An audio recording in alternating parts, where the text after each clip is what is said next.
बिस्मिल्लाहिर्रहमानिर्रहीम। अस्सलाम वालेकुम। मैं हूं बुशरा सदीकी और आप देख रहे हैं मेरा यूट्यूब और फेसबुक चैनल। जज अबुल हसन ज़ुल्करनैन ने आज बड़ा ही दिलेराना फ़ैसला दिया। उन्होंने इमरान ख़ान की साइफ़र में ज़मानत ही ख़ारिज कर दी, मुस्तरद कर दी। उन्होंने कहा जी इसमें तो ज़मानत का है ही नहीं कुछ, क्योंकि जी अचानक जब सलमान सफदर के दलाइल मुकम्मल हो जाते हैं, जो कि बहुत जानदार दलाइल थे, और जिसमें उन्होंने वही बात कही जो हम पिछले अपने व्लॉग में कर चुके थे, क्योंकि वो बात एक कॉमन सेंस की बात है कि अगर आप कह रहे हो कि सीक्रेट एक्ट की खिलाफ वर्जी हुई है तो फिर पूरी काबीना ने जिसने वो डिक्लासिफाइड किया था, आप उसको भी सीक्रेट एक्ट के तहत डील करो। और फिर वो नेशनल सिक्योरिटी काउंसिल का जो इजलास हुआ था जिसमें तमाम लोग शामिल थे, फिर आप उनको भी कटहरे में शामिल करो। तो उनके बड़े जानदार दलाइल थे, काफ़ी कुछ उन्होंने बताया, और उसके बाद ऐसा लग रहा था उनके दलाइल सुनकर कि जी आज ज़मानत हो जाएगी। लेकिन अचानक प्रोसिक्यूटर को ख्याल आया कि यार ये इन कैमरा हियरिंग होनी चाहिए, क्योंकि बहुत सीक्रेट कानून है पाकिस्तान में एक, जो हम सब के सामने डिस्कस नहीं कर सकते हैं। कुछ बहुत सीक्रेट शिक्के हैं जिनको कान में बताना पड़ेगा ज़ुल्करनैन साहब के। तो उन्होंने कहा जी सारे वकला हज़रात को बाहर निकाल दीजिए, मीडिया वाले भी बाहर चले जाएं जी प्लीज़, क्योंकि प्रोसिक्यूटर साहब जो हैं वो एक बहुत ही राजदाराना तरीके से एक बहुत ही सीक्रेट शिक लाने लगे हैं। और उसके बाद वो लेकर आए, और उसके बाद धड़ाधड़ ज़ुल्करनैन साहब ने कहा वाह वाह भाई वाह, आपने तो बड़ी अच्छी बात की, इसलिए ये हम ज़मानत खारिज कर देते हैं। उस पर पंजूता साहब भी बाहर आए थे और उन्होंने कहा था कि वो पता नहीं कौन सी कानून की ऐसी शिक है या कानून की किताब है जो इतनी राज रखी जा रही है, जो इतना सीक्रेट रखा जा रहा है। तो जो उन हमारे सामने कानून रहा है ना, जो कॉन्स्टिट्यूशन ऑफ पाकिस्तान 1973 का है, मुझे और जिसके तहत हमें लगता था कि हमारा मुल्क इस कानून के तहत चल रहा है, तो पिछले 16 महीनों में ये बात साबित हो गई कि उस किताब के तहत, उस आईने पाकिस्तान के तहत तो हमारा मुल्क नहीं चल रहा है। ये सिर्फ लोगों को दिखाने के लिए, दुनिया को दिखाने के लिए बताया गया है कि जी ये देखो हमारा कॉन्स्टिट्यूशन है, पर असल में कॉन्स्टिट्यूशन या आप ये कह लें कानून वही है जो पसे भरता है, जो आवाम को नहीं पता, जो आवाम को दिखाया नहीं जाता। असल में कानून तो वही लागू है, जिसमें हमारे कॉन्स्टिट्यूशन में तो बड़े बेसिक राइट्स थे कि जी हर को उसकी सफाई का हक मौजूद है, गवाहन का हक मौजूद है, लेकिन ऐसा कोई हक नहीं दिया जा रहा है। इसका मतलब है कानून तो वो नाफिज हो रहा है या वो लागू हो रहा है जो लोगों को पता नहीं है या लोगों की नज़रों से छुपाया हुआ है, जो कि एक वाकई बड़ा सीक्रेट है। जो जिस तरह से आज प्रोसिक्यूटर ने वो लेकर सामने आया, उसके बाद जी ज़मानत ही खारिज कर दी गई। तो अगर आप इसका तफसीली फ़ैसला देखें तो उस तफसीली फ़ैसले में बड़ी डिटेलिंग में गए हैं ज़ुल्करनैन साहब, जबकि ये जो ज़मानत का फ़ैसले होते हैं उनमें इस तरह के पॉइंट्स डिस्कस नहीं होते हैं, इतनी डिटेलिंग नहीं होती है जितनी डिटेलिंग में वो गए। और उन्होंने बाद में कहा, फ़ैसले में लिखा कि जी ये साबित होता है साइफ़र लिंक में कि जी कोई लिंक है, कोई सीक्रेट एक्ट की खिलाफ वर्जियाँ हुई हैं, तो इस वजह से हम उनको ज़मानत नहीं दे सकते हैं, ना शाह महमूद कुरैशी को, ना इमरान ख़ान को। अब बात यह है कि जब आप उनका तफसीली फ़ैसला पढ़ते हैं तो जो चीज़ सबसे पहले आपके माइंड में आती है या वो यही है कि यार ये जज अपना माइंड डिस्क्लोज़ कर चुका है। और बात यही है कि जब आप किसी केस के मामले में अपना माइंड डिस्क्लोज़ कर चुके होते हैं तो फिर क्या आप उस केस में बैठने के या उस केस को सुनने के अहल रहते हो?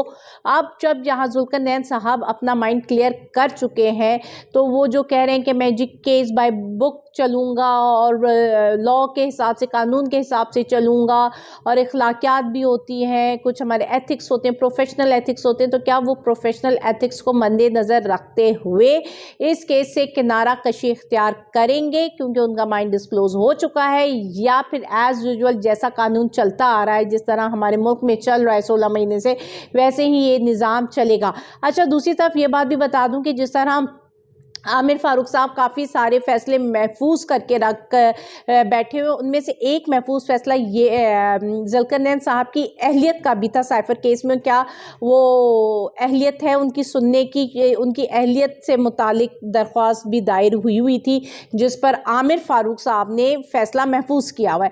अब एक तरफ फ़ैसला महफूज है कि जज साहब ये केस सुन सकते हैं कि नहीं सुन सकते, दूसरी तरफ धड़ाधड़ वो जज साहब वही केस सुने जा रहे हैं। تو یہ ہمارے ملک کے حالات ہیں، اور جیسے میں نے کہا تھا فیصلے محفوظ رکھیں، کیونکہ شاید ان فیصلوں میں سے انڈا آئے گا، انڈوں سے اور انڈے آئیں گے اور انڈے آئیں گے، اور ہم بیچ کر الیکشن کروائیں گے۔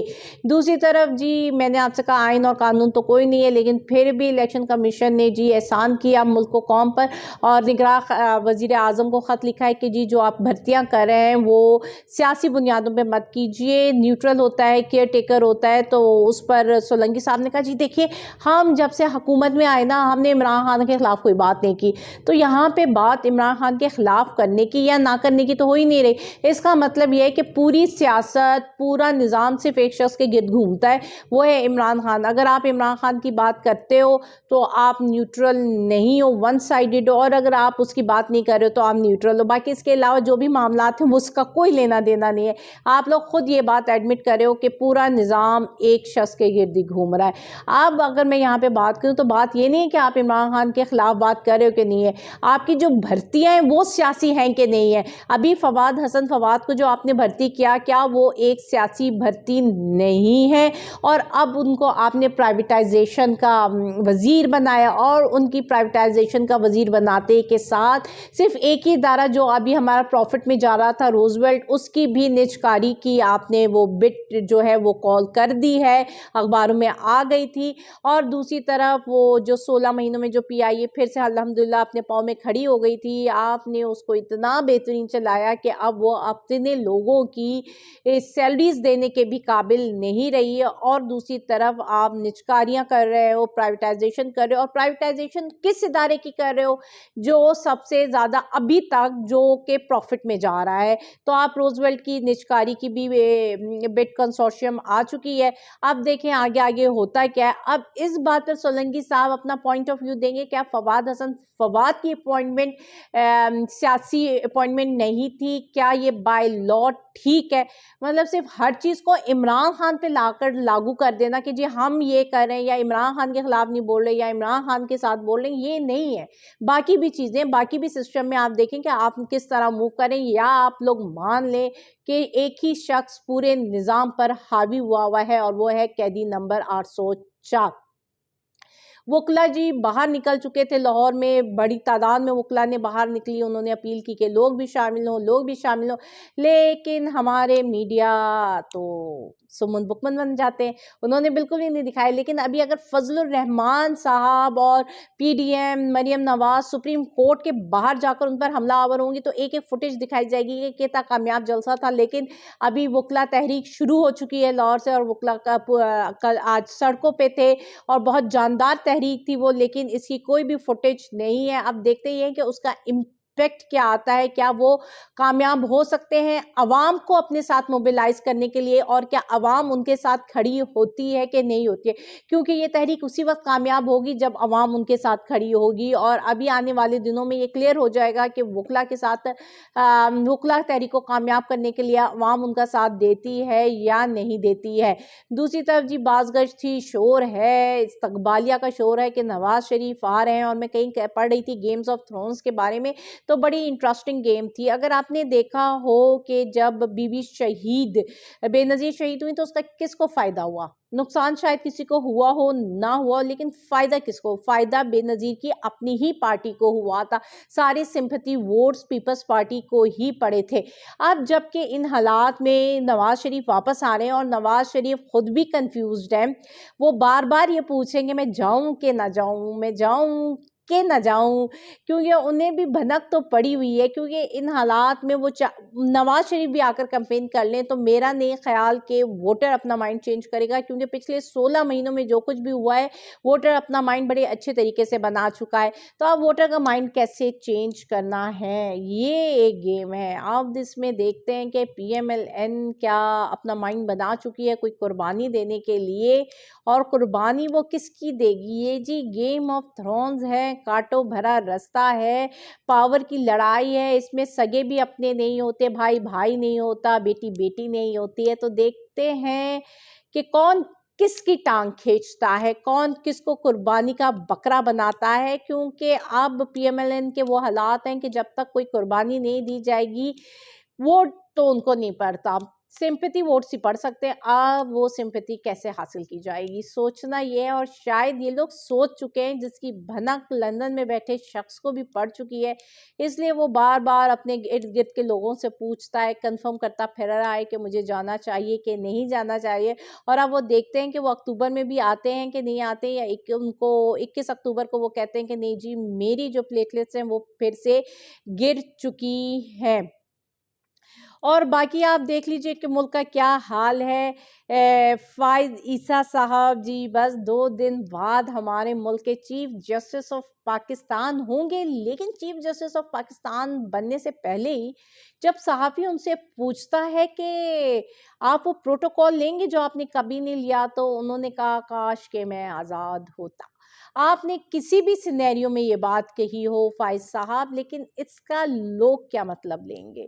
लोग इस स्टेटमेंट को कैसे देखेंगे? हमारे मुल्क की जो निज़ाम है, जो सियासत है, या जिसको बाहर के लोग भी बैठे बड़े गौर से देख रहे हैं, वो किस तरह देखेंगे कि आप आज़ाद नहीं है, एक मुंसिफ, एक काज़ी आज़ाद नहीं है। जब वो आज़ाद ही नहीं है तो वो आज़ाद फ़ैसले कैसे करेगा? इसका मतलब है कि उसके फ़ैसले भी आज़ाद नहीं होंगे। तो आपने स्टेटमेंट तो दे दी है, आप जिस पैराए में भी आपने स्टेटमेंट दी हो, लेकिन फिर बाल की खाल तो उधड़ती है। अब देखना ये है कि अगर आप आज़ाद नहीं हैं, तो क्या आपके फ़ैसले आज़ाद होंगे, या आपका कलम बोलेगा, या फिर पीछे बैठे हुए लोगों के, जिसे कहते हैं ना व्हाट्सएप बात करते हैं आजकल, तो व्हाट्सएप में फ़ैसले आते हैं, तो आपके पास भी व्हाट्सएप में फ़ैसले आएँगे, या आप अपने कलम से आज़ाद फ़ैसले करेंगे? और रही बात इलेक्शन की डेट की, जिस पर बहुत सारी बहस हो चुकी है, और लोग ये कहते हैं कि जी हमने ट्रेंड चलाया, आरिफ साहब, आप सदर साहब आप इलेक्शन की डेट दें, तो सदर साहब ने इलेक्शन की डेट दे दी। तो सदर साहब भी जी बंदियाल साहब की तरह डट के खड़े हुए थे, और वो भी हमारे साथ, वो जिसे कहते हैं ना होम्योपैथिक वाला इलाज कर रहे हैं, मतलब डेंटिस्ट भी होम्योपैथिक हो गए हैं।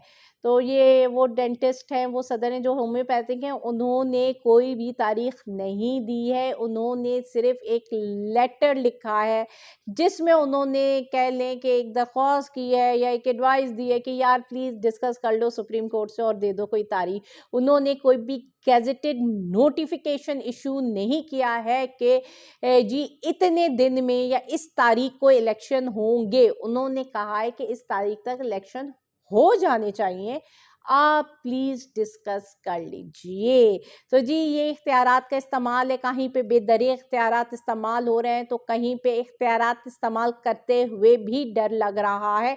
इस मुल्क में आगे कैसे बढ़ा जाएगा, स्मगलिंग के भी बड़े चर्चेंगे, हम स्मगलिंग को भी रोक रहे हैं। इसहाक डार ने कहा है कि $2 अरब तो सिर्फ अफगानिस्तान स्मगल होता है, तो ये हमारा काम नहीं है, जैसा उनके पहले भी PMLN के लोग कह चुके हैं कि जी बॉर्डर में स्मगलिंग रोकना हमारा काम नहीं है, जिनका काम है वो रोकें, इसमें आप सियासतदानों को क्यों घसीट रहे हैं। और दूसरी तरफ जी नूरा कुश्ती स्टार्ट है, बयानबाजियाँ स्टार्ट हैं, मौलाना फजलुर रहमान जी बिलावल साहब पे उबल रहे हैं, बिलावल साहब PMLN पर उबल रहे हैं, वो तलाल दलाल जो भी हैं, उनका नाम तलाल चौधरी साहब पीपल्स पार्टी के अगेंस्ट बोल रहे हैं। तो अभी तो पार्टी शुरू हुई है, और नेक्स्ट व्लॉग में मैंने आपको बताना है एनिमल फॉर्म का एंड, क्योंकि आप सुनाने का वक्त आ गया है, क्योंकि ये तमाम पार्टीज की नूरा कुश्ती शुरू हो चुकी है। अल्लाह हाफिज।